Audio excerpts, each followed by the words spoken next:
Jong-hoon experiences a life-threatening accident on a train. His diary is just at arm's reach. Years later, Thomas is in a forbidden love with a student. He gets caught and then fired. It doesn't matter if his feelings are genuine, it shouldn't be on school property. In 2 weeks, he has a new teaching job. This time, he's teaching younger, mischievous kids. He's still going strong with Crystal too. He was adopted by an American family, but chose to come back to Korea so he could learn about his background. He hates his new job and considers going back to America, although there's not much going for him back home. Thomas goes to see a fortune teller who gives him vague predictions. He's skeptical as she speaks in generic parables, but she's adamant that he has to be careful because something significant is about to happen. She insists that most importantly, he must not involve himself in things that don't involve him.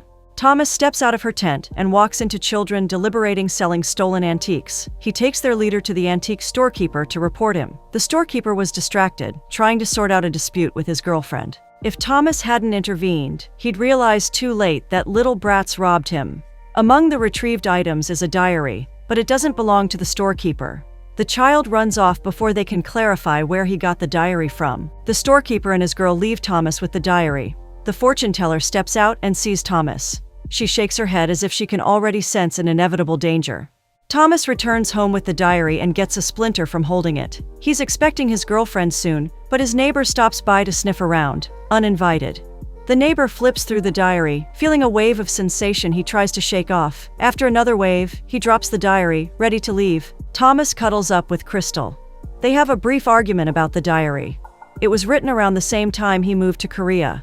Thomas mentions he found it and he doesn't appreciate Crystal's tone when she starts accusing him of invading someone's space. He hasn't read the diary, nor did he say he was going to. She feels getting fired is his underlying motive for flaring up at her. She knows he hates his new job, and she feels bad that their romance made him lose the old one. Thomas asks her not to feel bad, ready to take full responsibility for the mess. Regardless, he doesn't regret falling in love with her. To show he holds no grudges, he hands her keys to his apartment, granting her permission to visit whenever. It puts a smile on Crystal's face. They have a date at the movies. At the movies, Thomas kisses Crystal. When he pulls away, he finds his face and hands stained in blood. Crystal's face is a pulp, and he pushes her off him in terror. The scene catches people's attention, as they have no idea why Thomas is screaming. In the blink of an eye, he sees Crystal is still on the floor from the push, but she's more upset than hurt. It's as if he had a fit of madness, a crazy illusion. She's fine, and there's no blood. She gets up and storms out, not giving him room to apologize or explain. Thomas wakes up sweaty and mechanically picks up the diary from his nightstand. He finds an entry from Jong-hoon talking about a lover named Lena. Diving into his past, Thomas learns Jong-hoon had a disabled father and a negligent stepmother. He also had a sister who played the piano decently. Jong-hoon shares mutual feelings with Lena. He writes her poems and wants to attend a writing program. He feels his father would be against it, preferring he stick with medical school. Then, there's his relationship with Lena, which his father doesn't approve of. Jong-hoon believes his father has changed since his mother passed away, and he remarried. No matter the obstacle, Jong-hoon affirms their young love will thrive. They both have parts to play. Lena leaves to see and possibly win her grandmother over to her side. She wants to be with Jong-hoon. Jong-hoon told his father he'd be going out with friends to celebrate his admission into medical school. The father realizes quickly that Jong-hoon lied. He knows Jong-hoon was out with Lena. Their conversation turns into a heated argument. Jong-hoon wants to write. He got accepted into a writing program, and he misses his mom's support for his passion. His father calls him ridiculous and asks him to snap out of it. Writing won't pay the bills, but medicine will. He's handicapped, and a professional career would help lift some of the financial burden off his shoulders. Should Jong-hoon choose to follow his passion, his father promises to cut him off. Livid, Jong-hoon visits his mom's shrine. Still simmering, he lashes out in his diary with angry strokes. The entry ends with a promise to prove his father wrong. Thomas keeps reading. It's been days since Lena went to see her grandmother, and Jong-hoon hasn't heard from her. Jong-hoon suffers from pica, and Luna's radio silence isn't helping. His stepmother calls him crazy, just like his mother. Seems the late woman had the same condition. Lee Han visits Jong-hoon and advises him to go look for Lena. She could be in trouble, explaining why she hasn't contacted him. She's been gone for a week, contrary to the 2-day trip she was supposed to take.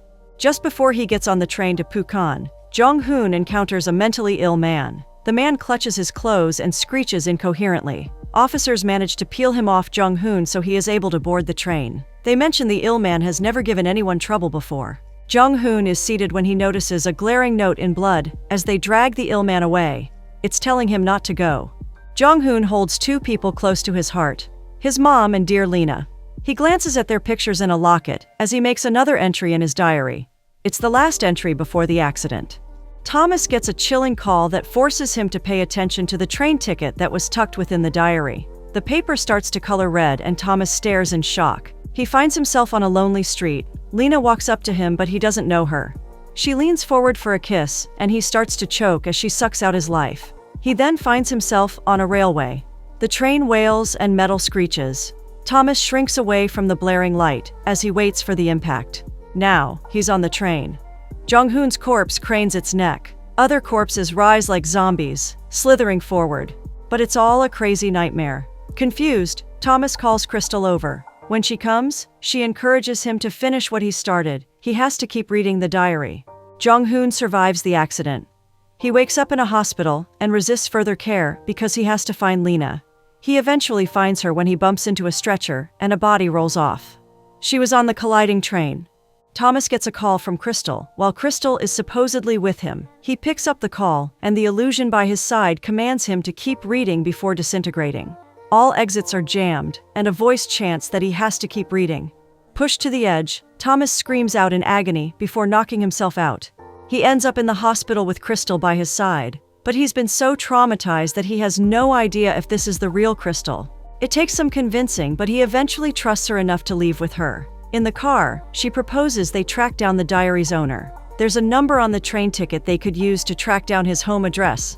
It's against the law, so they have to use money to pull some strings. They arrive at their destination and Crystal offers to accompany him into the residence. She doesn't want to, though, preferring they go home and put this nonsense behind them.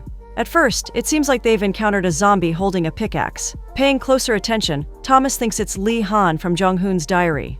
Thomas leaves Crystal in the car and follows Lee Han. Lee Han was expecting Thomas because Jung-hoon notified him beforehand. Lee Han explains that Jung-hoon communicates with him through his dreams. His dear friend is somewhere trapped between the deceased and the living. Jung-hoon steals Lena's corpse from the morgue, eager to perform reincarnation rituals on her. Through black magic, he's able to keep talking to her. She tells him that if they're going to be together, then he has to choose between her and his family. They're already on to him and plan to take him to a priest the following morning.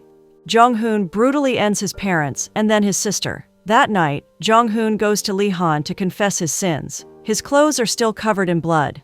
Lee Han didn't report to the police because he wasn't trying to be next on Jung-hoon's list. Jung-hoon continues his rituals and Lena starts to receive life, but it's a slow process. Impatient, he sorts out a devil worshipper, but Lee Han doesn't know the rest of the story. If Thomas wants to know, he'll have to go talk to the devil worshipper, who lives not too far from Lee Han.